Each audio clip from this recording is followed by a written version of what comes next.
பொதுவான காரியங்களையும் தேவையான எல்லா விதமான உதவிகளையும் மக்களுக்காக செய்கிறதான் எங்களுடைய பணி.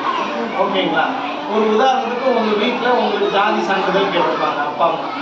அது அவங்க ஒன்று அப்பா வேலைக்கு போயிடுவாங்க, அம்மாவும் வேலைக்கு போயிடுவாங்க.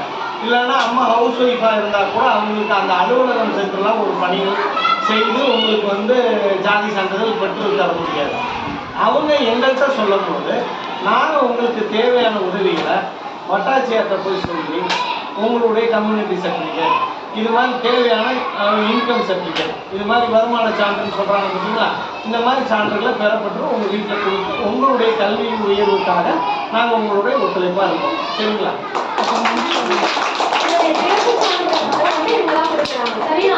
நீங்க குழந்தை பிறந்த உடனே நகராட்சியில தான் அவங்க என்ன பண்ணுவாங்க, அப்ளை பண்ணுவாங்க.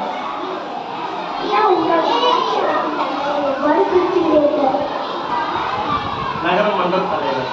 ஓகே, நகரமன்ற தலைவர்.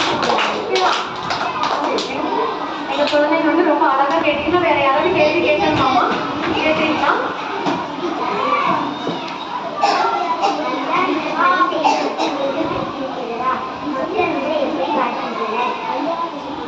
ரொம்ப ஆர்வமாக இருப்பேன் நான்.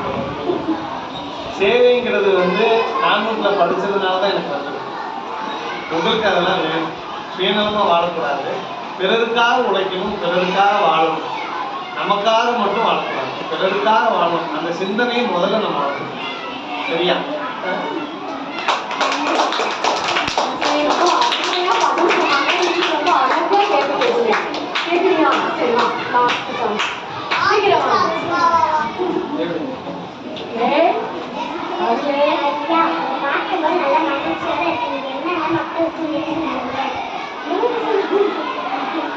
மக்களுக்கு உதவி செய்வதே மகிழ்ச்சி.